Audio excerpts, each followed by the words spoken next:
Boa noite, amigos e amigas. Sejam bem-vindas a mais um estudo do livro Respostas da Vida de André Luiz. Hoje, estudando o 26º capítulo, Doações Mínimas. Aqui nós vamos ver como estas doações mínimas podem ser o máximo para algumas pessoas, como pode mudar a vida de muitas pessoas, dando ou sugerindo ou sinalizando pequenos trechos do caminho, sugestões, um braço amigo. Nós nem sempre temos ideia do que está acontecendo com o outro.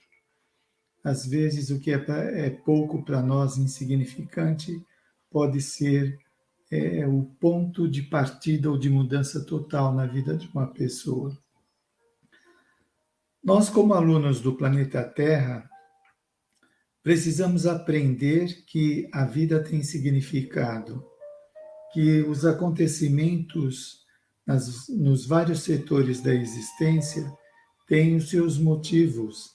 Não são gratuitos, não são caprichos do universo querendo nos punir ou trazer restrições, limites, dificuldades para nós. Mas há uma sincronia, uma convergência entre aquilo que nós fazemos e as coisas que acontecem ao nosso redor. Como disse o nosso mestre, precisamos ter olhos de ver para enxergar, porque nem sempre estamos enxergando. Bem, então, para começar esse nosso estudo, agradecemos ao nosso mestre Jesus, aos benfeitores que nos orientam no processo evolutivo, que nós possamos estar sintonizados com os planos maiores da vida e absorver, degustar os ensinamentos que André Luiz vai trazer para nós, objetivando o nosso crescimento. Então, ele começa dizendo o seguinte: doações mínimas. Não subestime as chamadas pequenas doações. Esta subestima, esta apreciação pequena, limitada, muitas vezes revela o estado do apreciador, do indivíduo, né? Como que ele se encontra em termos de bem-estar psíquico, emocional,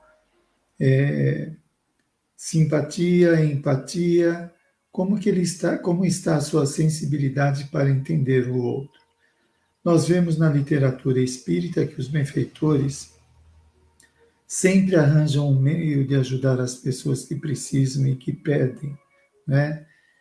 E que, ajudando uma pessoa, começa a desencadear em outro indivíduo próximo dele ou não, ligações, vínculos, ou vínculos do passado se apresentam no presente.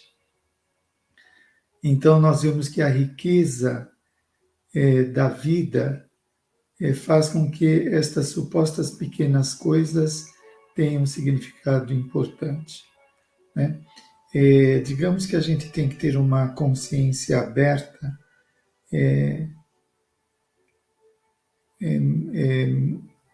como dizer, multidimensional, não percebendo somente a dimensão física, mas extrafísica. Por quê?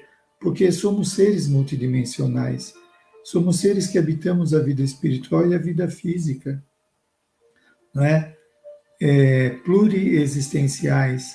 As nossas várias encarnações trouxe para nós um repertório inimaginável, que ainda não dispomos deste material por conta do nosso emprego bastante rasteiro quanto à nossa vida, ou não tão preocupada com o nosso crescimento.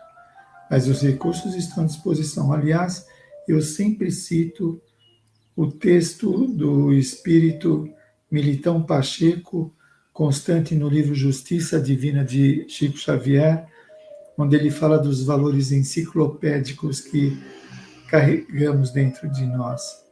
E qual é o acesso que nós temos nesses valores enciclopédicos? Uma gotinha aqui, outra ali.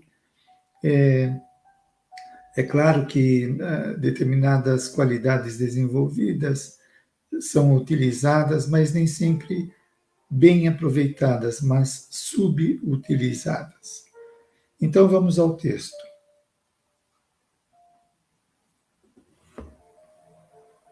O prato frugal que você oferece ao necessitado será provavelmente o recurso de que precisa a fim de libertar-se dos últimos riscos da inanição. Para nós, é alguém pedindo alguma coisa, que podemos julgar que é alguém que não está se esforçando, que está vivendo às custas dos outros, que não faz o que tem que ser feito, e para ele o mundo é diferente. Ele está perto da inanição, com fome, sem recursos, sem dinheiro, sem um salário, às vezes sem uma casa, sem uma família, e está próximo de uma doença, de uma fraqueza, no qual vai dificultar mais ainda a sua recuperação. Às vezes nós ficamos embaraçados, presos a conceitos. Um fala que não deve dar esmola financeira, o outro fala que tem que dar o que a pessoa está precisando, o outro fala que não sentiu firmeza no estado do indivíduo. O outro diz que não dá dinheiro porque o indivíduo vai comprar cachaça. Bom, quando você dá, a partir do momento que está na mão da pessoa, o problema é dela. Você não está dando nenhuma coisa perigosa que o problema dela poderia se agravar. Mas você está dando o que a pessoa precisa, um alimento, uma roupa, um bate-papo, etc. Se ela usa mal, é problema dela, né? Não somos juízes para dizer que ela tem que mudar desse ou daquele modo. Nós não sabemos a história dela. Ao mesmo tempo, nós temos que aprender a doar, aprender a ter olhos de compaixão, né? E não um olho crítico que vê todos os detalhes, que é calculista, que coloca na balança tudo, e tem coisas que não é para colocar na balança, é para ajudar imediatamente o indivíduo. Imagina se nessa catástrofe que aconteceu no litoral norte de São Paulo, os doadores fossem indagar os necessitados, a condição financeira deles, se tem emprego, etc, etc. Não, nesse momento isso não é para perguntar, é para dar o que eles necessitam. Então está aqui a colocação de André Luiz. A peça de vestuário que você entregou ao companheiro em penúria terá representado o apoio providencial com que se livrou de moléstia grave. Uma gripe, uma pneumonia, enfim, alguma doença, porque o indivíduo sem roupa pode se contaminar, pode se ferir, né? Às vezes o indivíduo não tem um chinelo, não tem um sapato. Que disparidade é essa, né? Gente jogando tantas coisas fora ou tendo várias roupas encostadas, e tem gente que não tem o mínimo para a sua necessidade.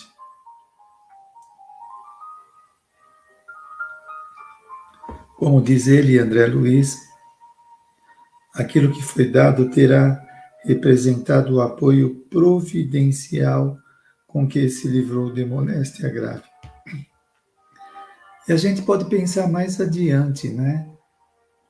Quando alguém dá alguma coisa para o necessitado, isso pode servir de motivação para ele se religar à esperança. Às vezes ele está tão combalido, tão para baixo, tão desesperançado, que não acredita que possa receber alguma coisa, e aí já começa a cair em outras instâncias de pensamento. Eu não valho nada, ninguém gosta de mim, não adianta eu me esforçar, a vida é assim, não tem jeito, não tem solução.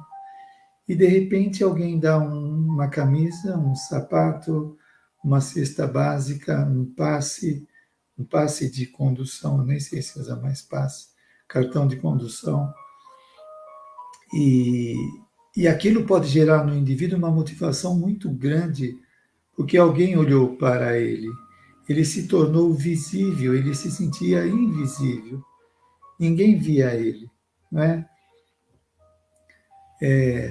Você vê, às vezes é dado um brinquedo para uma criança, um brinquedo de plástico barato, que quebra facilmente, mas para ela pode ocasionar uma explosão de alegria, de contentamento, de uma coisa que é muito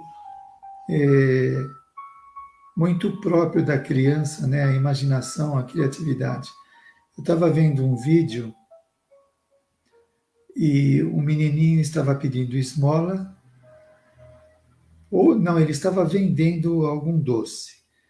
E ele para perto de um carro, na porta de trás, abre a janela e um menino dentro do carro dá um brinquedo para esse garoto de rua. Esse garoto de rua parou de fazer o que estava fazendo, começou a andar com o carrinho no chão, mesmo o trânsito estava parado, mas aquilo para ele era mais importante do que dinheiro, do que qualquer outra coisa, porque ele é uma criança, né? Ele estava vivendo a vida dele de adulto, porque estava ajudando os pais a ganhar dinheiro e estava deixando a vida de criança de lado. Então, isso pode fazer a diferença no mundo interior do indivíduo. Como qualquer pessoa, quando recebe uma boa notícia, uma palavra amiga, um aceno, uma coisa bacana que gera coisas interiores que dá resistência, dá força, dá esperança para a pessoa que está em crise.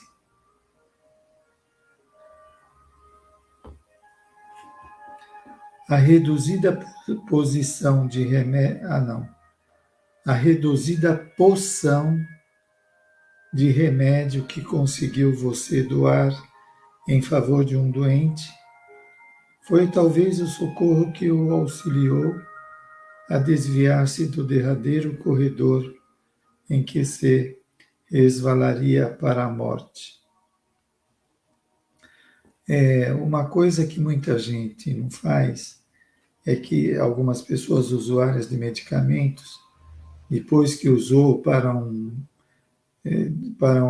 tratamento rápido, uma gripe, uma sinusite, seja lá o que for, um anti-inflamatório, a pessoa deixa em casa guardado e vem e se joga fora. Ela pode pegar esses medicamentos e levar numa instituição que eles aceitam, eles verificam a data de validade. Eles têm muitos pacientes necessitados de medicamento e é muito útil. Nas casas André Luiz, tem lá na rua André Luiz, em Guarulhos, a recepção de medicamentos. Pelo menos a última vez que eu fui, levar alguns medicamentos, foram lá. Então, nós podemos fazer isso. Você não utiliza, dê para alguma instituição. Vai tirar a dor de alguém, o sofrimento, o medo, seja lá o que for. Então, essa reduzida porção de remédio que conseguiu você doar em favor de um doente foi talvez o socorro que o auxiliou a desviar-se do derradeiro corredor em que resvalaria para a morte. Cada um de nós temos as nossas sensibilidades, né? Nós sabemos o quanto suportamos ou não uma dor de cabeça, uma inflamação, uma gripe, uma doença que a pessoa tem muita dor, enfim, que muitas vezes leva à desesperação e até à perda da esperança, porque a dor massacra tanto a pessoa. É claro que ela tem um valor no nosso processo evolutivo, mas dói. E como dói? Se a gente puder ajudar uns aos outros, seria muito bom. Seria não, é muito bom. Alguns poderiam indagar, mas uma pessoa que passa por uma prova, que tem uma parte do corpo doente precisa passar por essas dores e sofrimento, é válido dar medicamento ou tratá-la, mas é óbvio, não é? É óbvio. Se você quebra a perna, você vai dizer que você tinha o karma de quebrar a perna e ficar com a perna quebrada a vida toda? Você não vai buscar ajuda de um ortopedista? Claro que sim. No Evangelho segundo o Espiritismo tem até um ensinamento muito ilustrativo sobre isso, dizendo: se você espeta um espinho no dedo e inflama, você vai deixar lá dizendo que é seu karma? Obviamente que não, você tem que tirar e tem que buscar ajuda, né? Se uma pessoa fez, você viu ela fazer mal, faz mal, é uma má pessoa, seja lá o que for, não deve julgar e impedir que a pessoa tenha acesso a um pronto-socorro, a um hospital, a um medicamento. Agora, se ela está fazendo coisa errada, é problema dela. Se não tá, se está fazendo com uma instituição, tem que buscar os direitos da instituição para resolver o caso, né? Mas eu estou falando aqui mais no sentido de nós fazermos um julgamento e não querer ajudar alguém. Aí é complicado.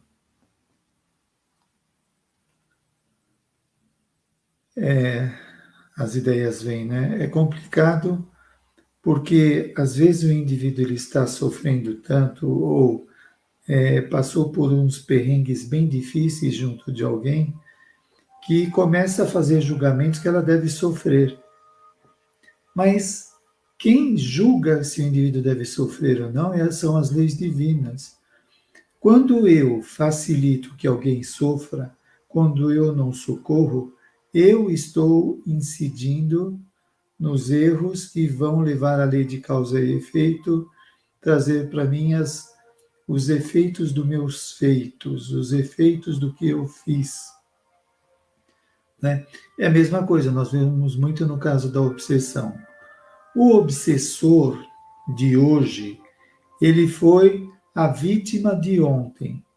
Por ser vítima de ontem, ele se acha no direito de desforrar, de se vingar do seu algoz. Só que quando ele faz isso, ele adquire débitos kármicos. Por quê? Porque não é ele que tem que julgar. Se o malfeitor fez mal para ele, o malfeitor tem os seus motivos, que é problema dele. Ele vai se haver com a lei, né? Mas quando eu revido e faço mal, eu adquiro débitos. Nós não devemos revidar, não devemos fazer o mal como desforra, como no caso do obsessor. E é muito interessante e ilustrativo, porque você vai ver na sessão de desobsessão que quando está demorando para o espírito perdoar o seu algoz, os benfeitores fazem regressão de memória, tanto na vida espiritual como no centro. Isso, assim, quando eu falo no centro, as pessoas pensam que tem regressão no centro. Não, não tem regressão no centro. É no trabalho de desobsessão, os benfeitores pedem para o indivíduo lembrar de algum acontecimento. Nós vamos pegar a regressão no mundo espiritual. Então, o algoz de hoje, o obsessor, não quer perdoar o indivíduo pelo mal que sofreu. Quando os benfeitores fazem a regressão, o indivíduo que hoje é o obsessor vai ver que a sua vítima no passado sofreu na sua mão. Perdeu a esposa, a família, o emprego, ficou doente por causa sua, né? E por isso ele se vingou, está se vingando, achando que está corrigindo o erro do passado e não está, está se complicando. Deu para entender, né? Muito bem, os livros de Manuel Filomeno de Miranda, principalmente, fala de muitos casos de obsessão espiritual. E os de André Luiz também, obviamente, como muitos de Ivone Pereira, mostrando a lei de causa e efeito, as obsessões. Vitor Hugo, com o Divaldo Pereira Franco. Nossa, são muito ilustrativos, a gente aprende muito. Muito bem. A visita rápida que você levou ao enfermo pode ter sido o estímulo inesperado que o arrancou do desânimo para os primeiros passos em demanda ao levantamento das próprias forças. Eu lembro que uma vez eu passei por uma situação difícil, que eu não lembro agora direito o que é, e eu me senti muito vazio naquela experiência, muito só. E conversando com uma pessoa, a pessoa me deu um abraço, eu senti as energias entrarem no meu corpo, de acolhimento, de carinho, de reconhecimento. Às vezes, Joana de Ângeles fala isso, que a dor às vezes faz a pessoa acordar. Então, muitas vezes precisamos sofrer para entender o que é o sofrimento do outro ou o modo como nos encontramos, né? Então, para o indivíduo que está carente, esta visita pode ser tudo, pode mudar tudo para ele. Como falamos anteriormente, o indivíduo vai se sentir visível, percebido, amado. É interessante que nós precisamos disso. Eu lembro de André Luiz falando, me parece que foi Lísias em nosso lar, que eles se alimentam de amor, da conversação um com o outro. Essa experiência que eu passei, eu senti isso. Eu conversando com a pessoa, eu me senti vitalizado. E por que nós não treinamos tanto estas qualidades, estas capacidades, se faz bem para nós, né? Nós estamos acostumados com paliativos. Paliativos, isso vai passar, toma um medicamento, faz isso, faz aquilo, tudo paliativo. Eu lembro aqui de uma mãe que procurou Chico Xavier e tinha perdido o filho assassinado, me parece que foi esse o caso. E ela, chorosa, foi ao encontro do Chico para ser consolada. Ele deu um abraço nela muito demorado e depois falou que era só isso que ele podia dar para ela. Diga-se de passagem que só isso não, é tudo isso, né?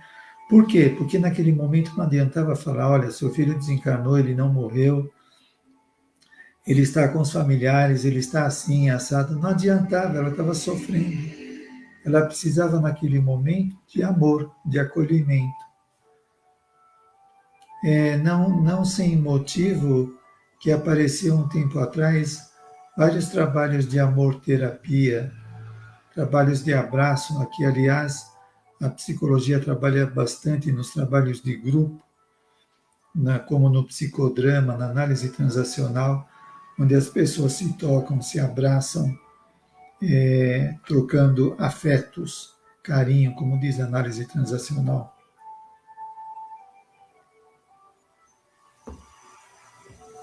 Muito bem, continuando o nosso livro Respostas da Vida de André Luiz, psicografado por Chico Xavier.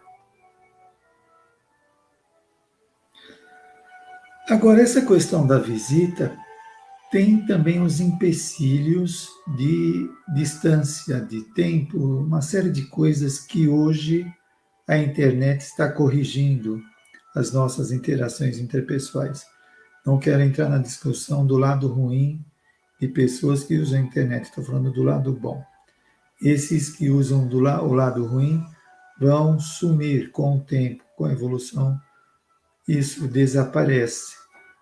Obviamente que essas pessoas vão evoluir também. E então a visita pode ser virtual. Às vezes você não consegue visitar um familiar que está no exterior. E aí, não vai morrer de saudade, não vai entrar em contato com ele através dos meios da internet? Deixa eu acertar meu livro aqui. É uma visita é uma presença, é um bate-papo, é um divertimento, é uma coisa legal que a gente pode fazer, né? É o lado bom da internet. O bilhete ligeiro que você endereçou ao irmão em dificuldade, ofertando-lhe reconforto, possivelmente se transformou na âncora em que haverá retomado o acesso à esperança. Que é uma mensagem que a gente pode mandar hoje através do e-mail, do MSN, através do WhatsApp, através dos vários meios possíveis que nós temos hoje em mãos. Nós temos que treinar o bom uso desses recursos, desses instrumentos, para melhorar a nós mesmos e os meios de comunicação. No plano espiritual, eles também se comunicam com equipamentos, aliás, muito mais sofisticados. E quero crer que no futuro, que talvez não demore muito, nós vamos nos comunicar com os desencarnados através desses equipamentos sofisticados. Para quem não acredita, veja o que quer dizer T de tatu, C de casa, I de imobiliária. TCI é transcomunicação instrumental. Pessoas que com aparelhos como rádio, gravador, computador, televisão, falam com desencarnados nas cidades espirituais onde eles estão e vice-versa. Eles, os desencarnados, chamando os encarnados para o diálogo, etc. A Sônia Rinaldi, me parece que esse é o nome dessa pesquisadora aqui do Brasil, ela tem alguns livros falando da TCI, Transcomunicação Instrumental. Eu lembro que quando a minha mãe desencarnou, depois de um certo tempo, não muito longo, eu sonhei que eu recebi uma ligação e eu fui atender a ligação, era minha mãe. E foi muito interessante que no sonho, eu sabia que eu estava sonhando. Eu falei, eu estou sonhando, estou falando com a minha mãe. E aí começamos a conversar, né? Matar a saudade. Me parece que aquilo não era um sonho, mas um contato real com a minha mãe, através de intuição, de instrumentos que eles têm que a gente desconhece. Como também através do sonho, né? Que nós encontramos os parentes, amigos, conversamos, matamos a saudade, recebemos orientação, damos orientação, nós nos ajudamos, encarnados e desencarnados, nas nossas necessidades. Olha como a divindade é maravilhosa em propiciar esses recursos para nós, né?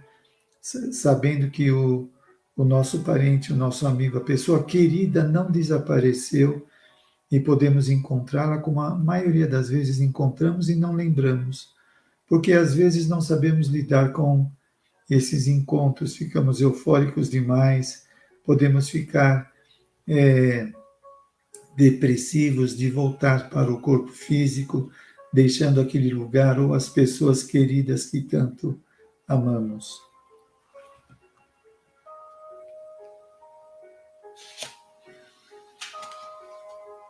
O minuto de tolerância com que você suportou a exigência de uma pessoa em difícil conversação haverá sido aquele que a ajudou a descompromissar-se com um encontro desagradável ou com determinado acidente.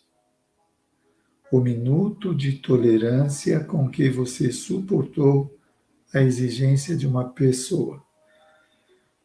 No mundo apressado que vivemos, às vezes nós estamos fazendo as coisas com um tempo justinho, que não dá tempo para nada. E quando a gente se detém numa conversa prolongada que não era esperada, podemos nos irritar.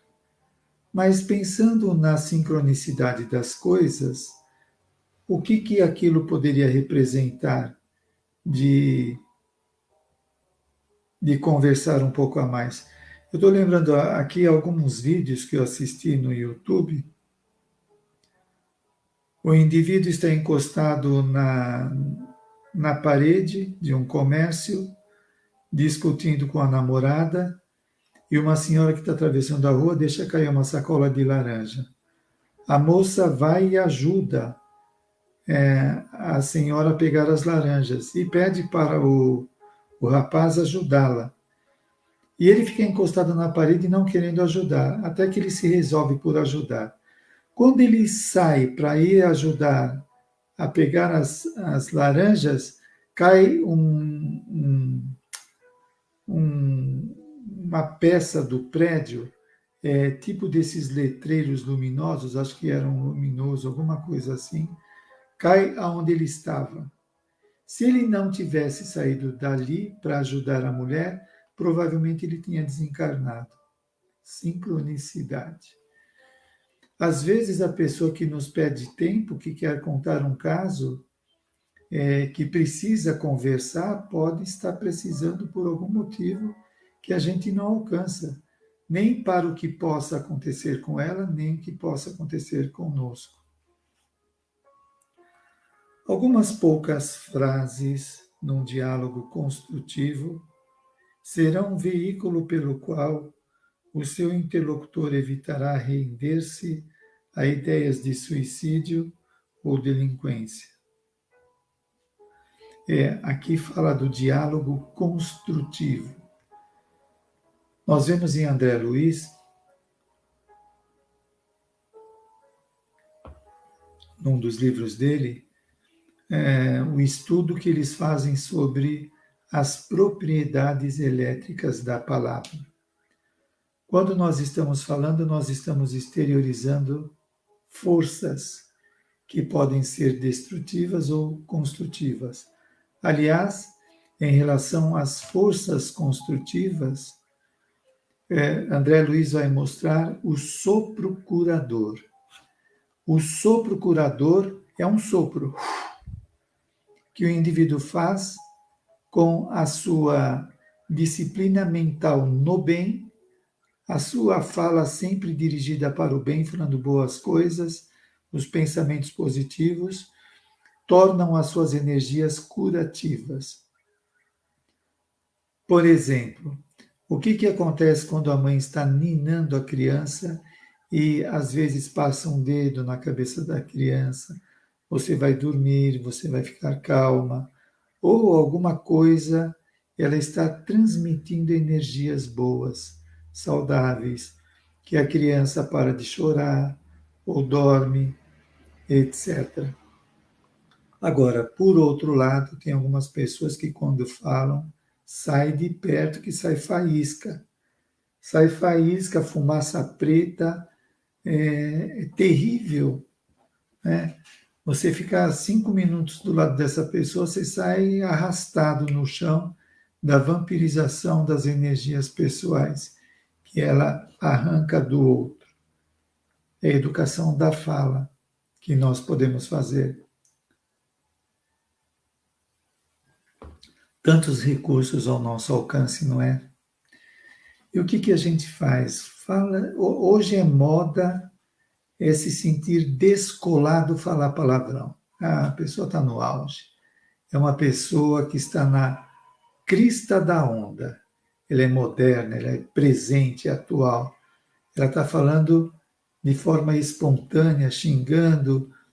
Não estou dizendo aqui a questão de ofender, não é a ofensa, é o palavrão em si, que a pessoa pensa que é uma coisa descolada, moderna, etc., ela não percebe que ela está se envenenando.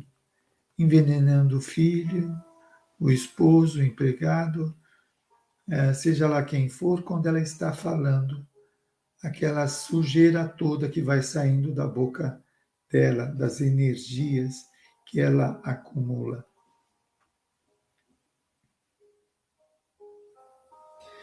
Então, o minuto de tolerância com que você suportou a exigência. Ah, não, já foi. Algumas poucas frases num diálogo construtivo serão o veículo pelo qual o seu interlocutor evitará render-se a ideias de suicídio ou delinquência. Porque a pessoa fica com a ideia fixa no seu alvo, no seu objetivo, e para ela sair dessa monoideia, dessa fixação mental, é difícil. E quando ela entra nesse monoideísmo, invariavelmente ela já está sendo obsediada. Por quê? Porque a monoideia destrutiva já atraiu os desencarnados. Veja isso em André Luiz. André Luiz fala que um casal estava conversando dentro de casa e saiu uma discussão, alguma coisa assim. Imediatamente, no momento que mudaram a conversa, entrou o espírito querendo participar da bagunça. Nós evocamos os desencarnados e mesmo encarnados instantaneamente pelo nosso pensamento. Então, o suicida, quando ele começa a pensar, ele começa a exteriorizar a vontade dele. Ele atrai espíritos que querem que ele se suicide para eles vampirizar o corpo dele, sugar as suas energias e usar o desencarnado como objeto, como escravo dos interesses deles nos trabalhos de maldade que eles praticam. Então acontece isso, e as pessoas ficam xingando como se fosse não sei, uma lucidez consciencial, uma coisa maravilhosa, e estão se matando, estão se envenenando. Os seus instantes de silêncio caridoso, à frente desse ou daquele agressor, significarão um amparo de que não prescinde, a fim de aceitar a necessidade da própria renovação. Na psicologia e na psicanálise e na terapia, vai se chamar de escuta o trabalho terapêutico. O trabalho é de escuta. Outras abordagens não, é mais a psicanálise. A escuta é muito importante. Quando você está escutando alguém, você está ajudando ela a exteriorizar aquilo que está embaraçando o seu mundo interno,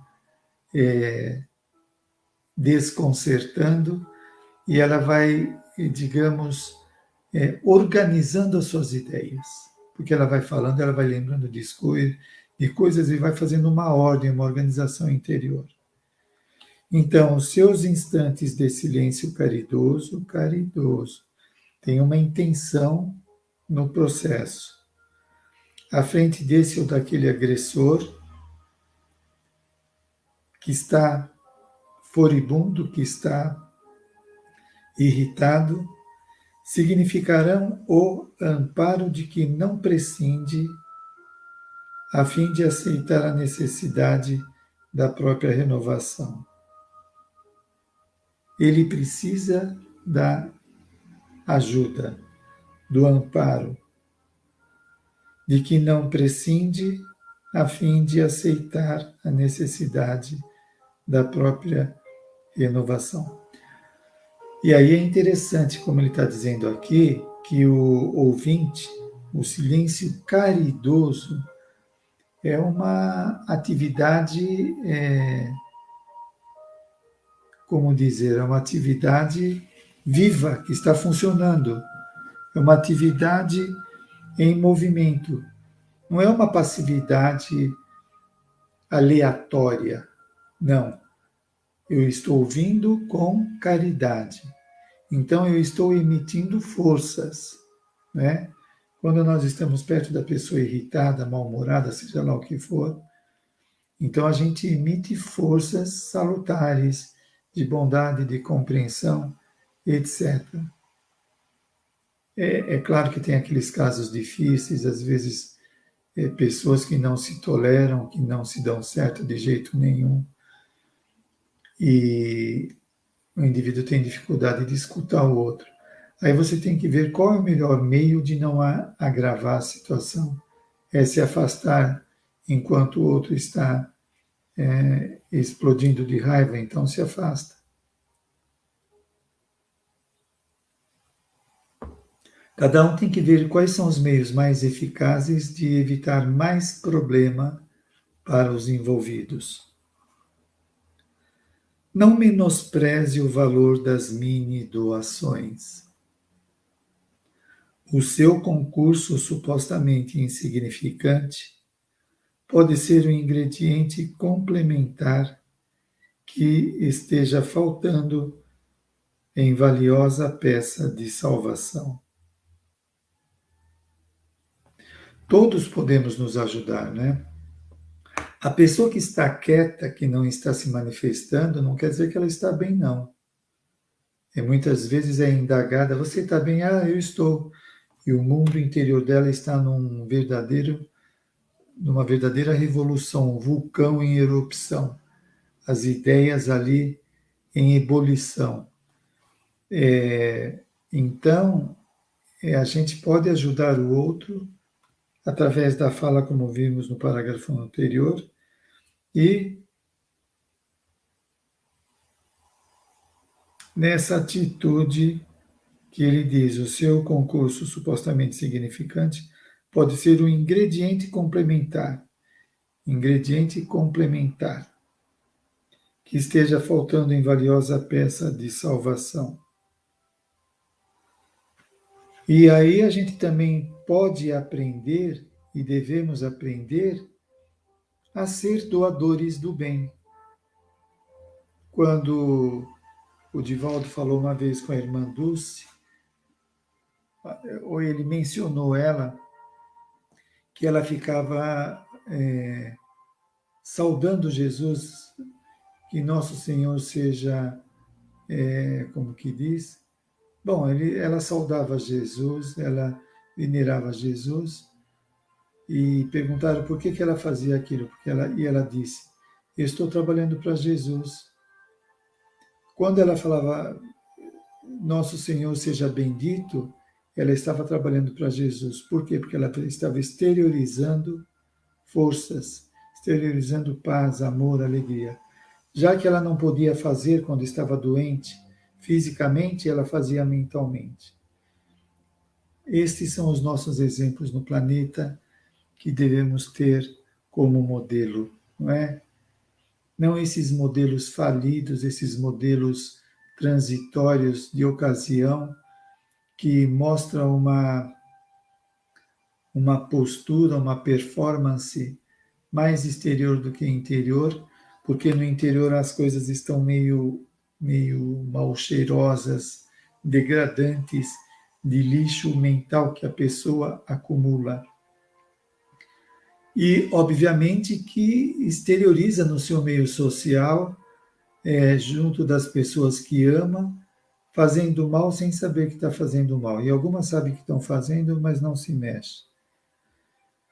Então, com esses ensinamentos da espiritualidade, nós não precisamos nos tornar neuróticos e exigir que a gente mude no estalar de dedo. Pronto, agora eu já sou uma pessoa nova, sou boa, amo todo mundo. Isso não acontece. Mas estes ensinamentos nos ensinam a exercitar, a refletir como se comportar, a refletir nas ideias renovadoras que o Espiritismo e os espíritos superiores trazem para nós, informações preciosíssimas a respeito da vida, dando sentido, significado à existência, não é? E assim nós começamos a pensar e agir de forma coerente com esse aprendizado que temos da espiritualidade superior. Então, mais uma vez agradecemos a estes benfeitores, ao meu mentor, eu agradeço a ajuda que me deu, ao nosso Mestre Jesus, aos benfeitores do Espiritismo. Nós aproveitamos para emanar boas energias, energias curativas, saudáveis, para toda a população dos países que estão que estão passando por dificuldades, terremotos, guerras, para que os benfeitores possam ajudá-los com a sua tarefa do bem, socorrendo todos os sofredores necessitados. Então, tenha uma boa semana, aproveite bem a sua existência e na próxima semana nos encontramos. Até mais. Um beijo para todos.